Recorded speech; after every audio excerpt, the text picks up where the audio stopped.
মিত্র দেশ বেলারুশে ওরিশনিক মাঝারি পাল্লার ব্যালিস্টিক ক্ষেপণাস্ত্র মোতায়েন করবে রাশিয়া। 2025 সালের শেষ নাগাদ এসব ক্ষেপণাস্ত্র মোতায়েন করা হবে। এ বিষয়ে 6 ডিসেম্বর বেলারুশের রাজধানী মিনস্কে একটি নিরাপত্তা চুক্তি স্বাক্ষর হয়। এই চুক্তি রুশ বেলারুশ সম্পর্ককে আরও গভীর করেছে।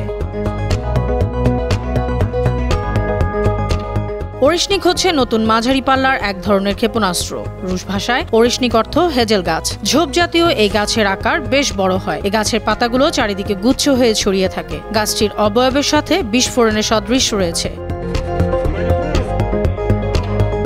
ক্ষেপণাস্ত্রটি ম্যাক 10, যা শব্দের গতি 10 গুণ, অর্থাৎ প্রতি সেকেন্ডে 2.5 থেকে 3 কিলোমিটার গতিতে চলে। ওরিশনিক পারমাণবিক অস্ত্র বহনে সক্ষম। এই ওরিশনিকের তথ্য গোপন রেখেছিল রাশিয়া। গেল মাসে এই অস্ত্রের কথা প্রকাশ করে রাশিয়া। এই চুক্তির কথা জানিয়ে রাশিয়ার প্রেসিডেন্ট ভ্লাদিমির পুতিন বলেছেন, আগামী বছরের দ্বিতীয়ার্ধে রাশিয়া ক্ষেপণাস্ত্রের উৎপাদন বাড়াবে, এরপর বেলারুশে মোতায়েন শুরু করবে। তিনি আরও বলেন, এসব ক্ষেপণাস্ত্র প্রতিপক্ষের বিরুদ্ধে ব্যবহার করা হবে কিনা সেই সিদ্ধান্ত নেবে বেলারুশ সরকার। পুতিনের এই মন্তব্যের পর বেলারুশের প্রেসিডেন্ট আলেকজান্ডার লুকাশেঙ্কো তার রাশিয়ান এই সহকর্মীকে ধন্যবাদ জানান। তিনি হাস্যরস করে বলেন, পুতিনের কাছ থেকে কিছু পেতে চাইলে তাকে সামনে দাঁড়িয়ে প্রতিশ্রুতি দিতে বাধ্য করুন, এটাই আমার সেরা কৌশল।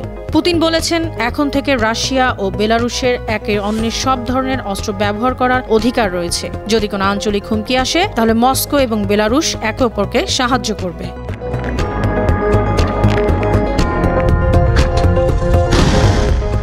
ইতিমধ্যে রাশিয়ার ট্যাকটিক্যাল পারমাণবিক অস্ত্র বেলারুশে মোতায়েন করা হয়েছে। এই নিরাপত্তা চুক্তি রাশিয়া এবং বেলারুশের সার্বভৌমত্ব, স্বাধীনতা এবং আঞ্চলিক অখণ্ডতার রক্ষা ব্যবস্থাকে আরও শক্তিশালী করেছে। এদিকে গত মাসে ওরিশনিক মাঝারি পাল্লার ক্ষেপণাস্ত্র পরীক্ষা করেছে রাশিয়া। ওই ক্ষেপণাস্ত্র ইউক্রেনের একটি সামরিক স্থাপনায় আঘাত এনেছিল। তখন পুতিন বলেছিলেন, ন্যাটো দেশগুলো রাশিয়ার বিরুদ্ধে আক্রমণাত্মক পদক্ষেপের প্রতিক্রিয়া হিসেবেই সেই আঘাত হানা হয়েছে।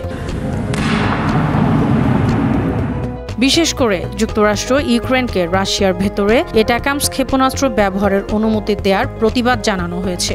ওরিশনিকের এই হামলার পর রাশিয়ার প্রেসিডেন্ট পুতিন আরও বলেছিলেন, আধুনিক আকাশ প্রতিরক্ষা ব্যবস্থা এমন ক্ষেপণাস্ত্র আটকাতে পারবে না। এটা অসম্ভব। এখন পর্যন্ত এমন অস্ত্রকে পাল্টা আঘাত করার মতো কোনো ব্যবস্থা নেই। অনন্যা চৈতি, 52 টিভি।